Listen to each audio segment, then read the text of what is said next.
کہاں رکھ دیا بولو؟ حضور نے سجدے میں رکھ دیا، چونکہ غلاموں کی مذاق اڑا رہے تھے اور ادھر طاقتور لوگ تھے، ادھر بظاہر کمزور لوگ تھے۔ نبی نے سجدے میں رکھنے کے بعد حضرت سیدنا ابو بکر صدیق بیان کرتے ہیں کہ جتنا حضور کو ہم نے اس دن روتے ہوئے دیکھا اتنا کبھی روتے ہوئے نہیں دیکھا تھا۔ نبی پاک صلی اللہ علیہ وسلم کی چادر اوپر سے سرکار دو عالم کی چادر نیچے کو آ جاتی ہے۔ حضرت ابو بکر کہتے ہیں میں اوپر کو رکھتا ہوں، مگر نبی اتنا روتے کہ حضور کی آنکھوں کے آنسو گرتے گرتے گرتے گرتے بدر کی ریت بھیگ جاتی ہے۔ میں عرض کرتا ہوں میرے مالک کاش میں انسان نہ ہوتا، بدر کی ریت کا وہ ذرہ ہوتا جس پر میرے حضور کی آنکھوں کے آنسو گر گئے ہیں۔ میرا امام کہتا ہے آنکھیں رو رو کے سجانے والے، جانے والے نہیں آنے والے۔ آنکھیں کچھ کہتی ہے اس سے پیغام، وہ در یار کے جانے والے، اس نے تیرا سا نہ دیکھا نہ سنا، کہتے ہیں اگلے زمانے والے، اور ساتھ لے لو مجھے میں مجرم ہوں، راہ میں پڑتے ہیں تھانے والے۔ میرے نبی کی آنکھوں سے آنسو گر رہے ہیں۔ اچھا میرے نبی کی آنکھوں سے آنسو کون سی آنکھوں سے؟ میرا امام کہتا ہے جس طرف اٹھ گئی دم میں دم آ گیا، اس نگاہ عنایت پہ لاکھوں سلام۔ میرے نبی کے لب ہل رہے، کون سے لب؟ پتلی پتلی کلے کشتی پتیاں،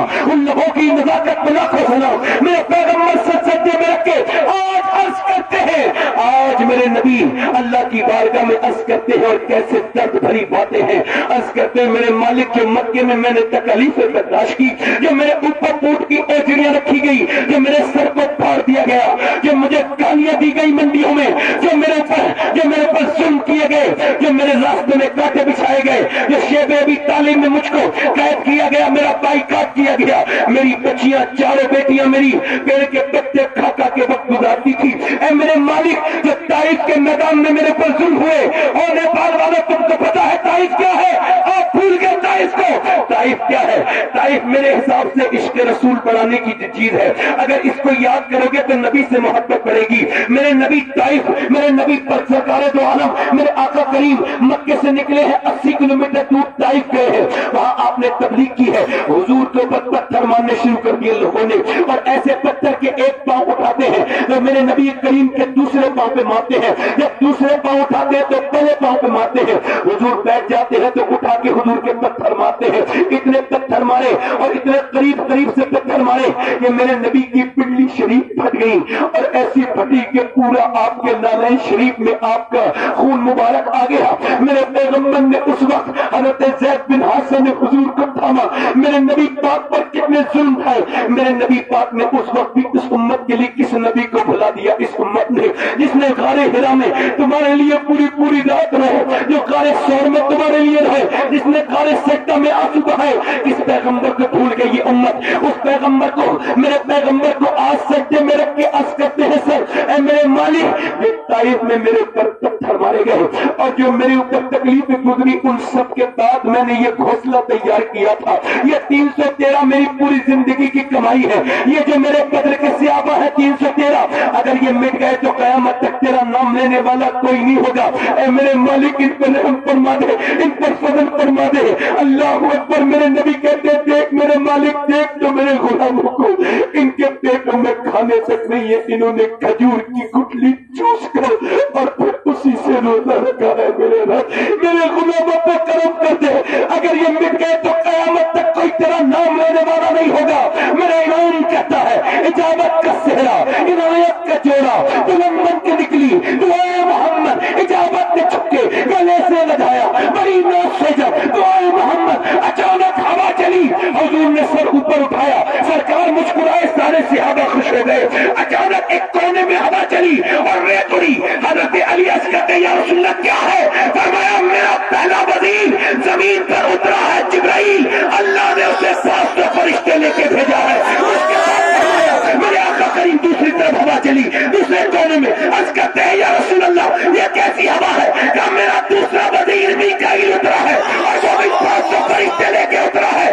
اب زمین کے دونوں وزیر ابو بکر بھی حاضر ہیں اور آسمانی دونوں وزیر جبرائیل اور میکائیل بھی حاضر ہیں۔ فرمایا چلو مسلمانوں، اللہ کی مدد آ گئی اور مسلمان آگے بڑھے ہیں، مگر کفار مکہ کو بڑا غرور ہے کہ ان کے پاس طاقت ہے، مگر صحابہ کو غرور ہے کہ ان کے پاس مصطفیٰ کی محبت ہے۔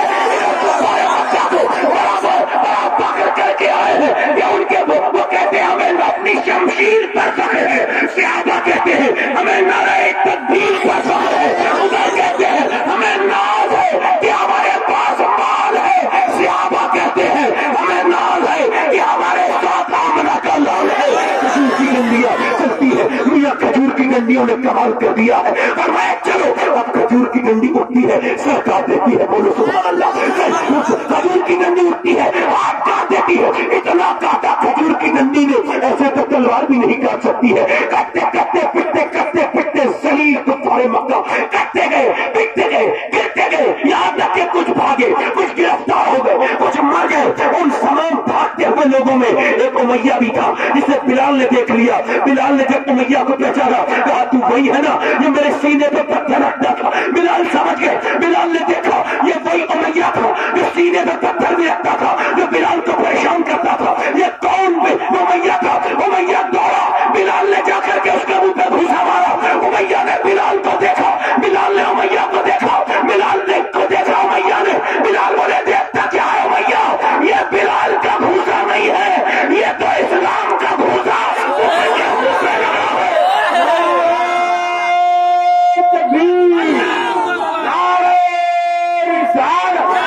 مذہب اسلام شباب حسین صاحب قبلہ, علامہ امام الدین قادری صاحب قبلہ بخاری, نعرہ تکبیر, نعرہ رسالت. 70 کفار مکہ مارے گئے اور 35 کو مارا 312 صحابہ نے, اور مولا کائنات مولا علی نے اکیلے نے 35 کفار کو مارا.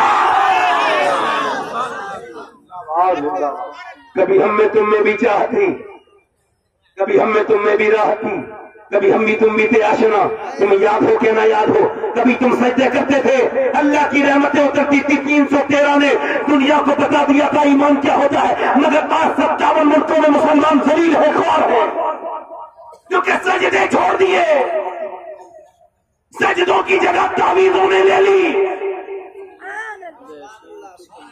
ارے برکت کے تعویذ وہ دے رہا ہے جس کے خود کے گھر میں برکت نہیں ہے. اللہ سے دور کر دیا ہے اس کے بندوں کو لوگوں نے. میرے غوث اعظم فرماتے پریشانی اس وجہ سے آتی ہے کہ اللہ کا قرب پڑے. جب تم پریشانی میں سجدہ کرتے ہو تو جو آنسو تمہارے گرتے ہیں وہ بغیر آنسو والا سجدہ اس آنسو والے سجدے کا مقابلہ, مگر آپ نے سجدے کرنا. مولانا امام الدین صاحب تشریف لے آئے ماشاءاللہ. یہ وہاں کنڈا میں جو قریب میں مدرسہ باز اشرف, مولانا صاحب کی یہاں خدمات کا نہیں پتا, وہاں بہت بڑی بڑی خدمات. یہ ایک شخص نہیں ہے, کنڈا کے لیے ایک شخصیت ہے.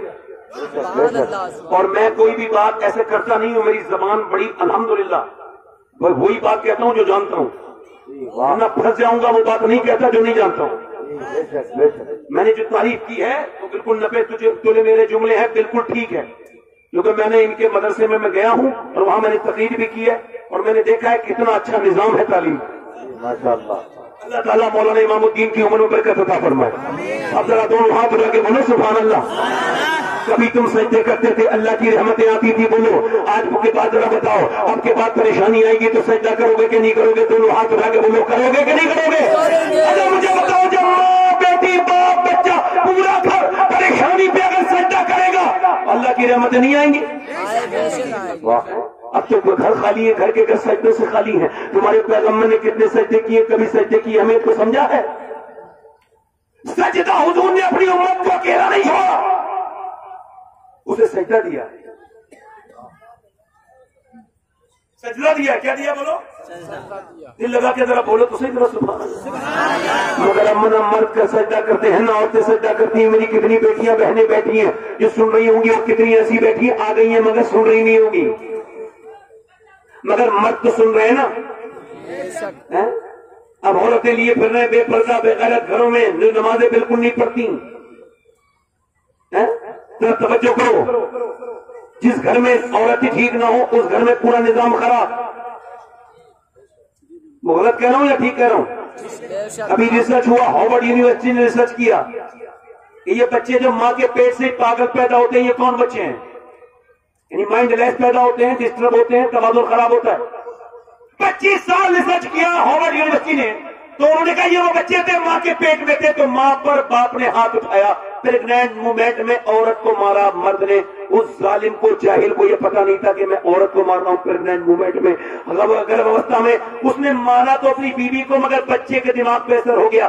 80% بچے اس وجہ سے پاگل ہوتے ہیں کہ ان کی ماں کو مارا ہوتا ہے یا ذہنی ٹارچر کیا ہوتا ہے, یعنی ماں کی دقت سے پریشانی سے بچے کو پریشانی ہو جاتی ہے. ماں کے سونے کا اثر ہوتا ہے, رونے کا اثر ہوتا ہے, کھانے کا اثر ہوتا ہے, پینے کا اثر ہوتا ہے. میں آپ کو اور بتا رہا ہوں, جب پریگننٹ مومنٹ میں عورت ڈاکٹر کے پاس جاتی ہے تو وہ کہتا ہے اگر تم یہ چاہتی ہو کہ تمہارے بچے, اگر تم یہ چاہتی ہو تمہارا بچہ طاقتور پیدا ہو, اگر تم یہ چاہتی ہو کہ تمہارا بچہ جو ہے وہ طاقتور پیدا ہو تو زیادہ آئرن کی چیزیں کھانا, یعنی سیب کھانا, سنترا کھانا, امرود کھانا, انار کھانا, اور زیادہ طاقت کی چیزیں کھاؤ گی. وٹامن سی کے لیے سنترا کھانا, وٹامن ڈی کے لیے امرود کھانا.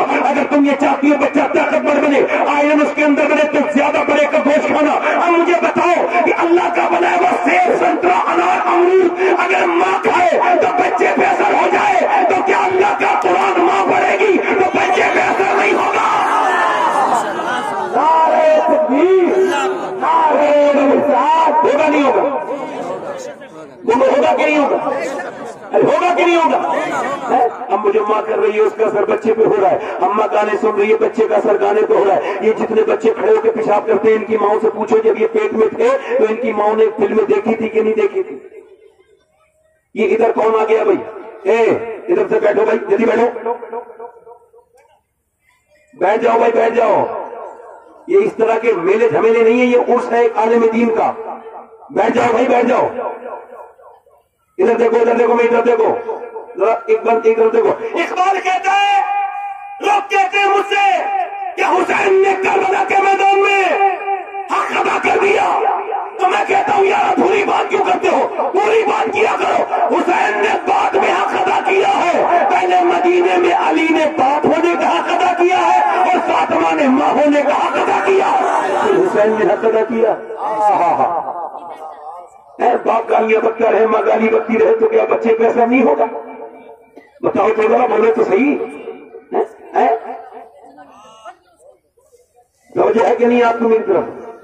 مجھے بڑی پریشانی ہو رہی ہے, آپ لوگوں کو تو نہیں ہو رہی ہے؟ تو ذرا دونوں ہاتھ اٹھا کے بولو ذرا سبحان اللہ. اس شاید میں زندگی میں پہلی بار اپنی تقریر کے بیچ میں ہاتھ اٹھا رہا ہوں ماحول کے حساب سے کہ ادھر کا یہ راستہ بھی بند نہیں ہو رہا ہے اور آپ مجھے دیکھ نہیں رہے ہو. ذرا زور سے بول دو سبحان اللہ. ادھر دیکھو, میری طرف توجہ کرو. ماں نے ایک تو بچے ہیں, اور سنو اب عورتیں اتنی بے غیرت ہو رہی ہیں, بے حیا ہو رہی ہیں. اب اس وہ پڑھائی کے نام پر, تعلیم کے نام پر مسلمان لڑکیاں ہندوستان کے تو حالات اس طرح کے ہیں کہ 5 غیر مسلموں کے گھروں میں جا رہی ہیں.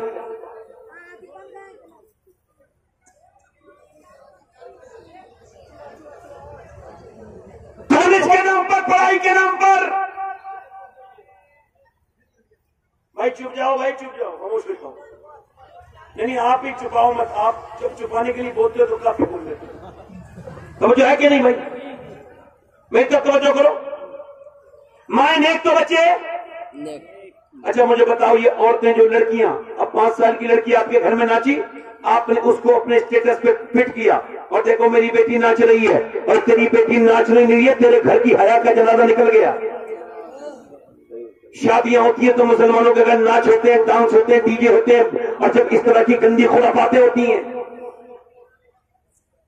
اور میں آپ کو گارنٹی کے ساتھ یہ عرض کر رہا ہوں, اگر آپ اپنی بچی کو 5 سال کی عمر میں پردہ کرائیں گے, کیا کرائیں گے بولو, بولو کیا کرائیں گے, دونوں ہاتھ بڑھا کے بولو کیا کریں گے, پردہ. تو پھر اگر وہ 10 سال کی ہوگی, 11 سال کی, یہاں تک کی وہ مر جائے گی, مگر اس کے سر پہ سے دوپٹہ نہیں ہٹے گا.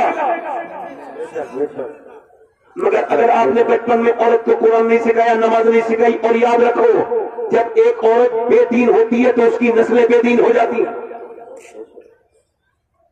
جب نانی خدیجۃ الکبریٰ ہے تو پھر نواسے کا نام حسین ہے. بولو تو صحیح ذرا سبحان اللہ. مگر آج کی بات یہ عرض کر رہا ہوں آپ سے, بڑی بڑی ایمانداری کے ساتھ آپ کی بارگاہ میں یہ بات عرض کرنا چاہتا ہوں.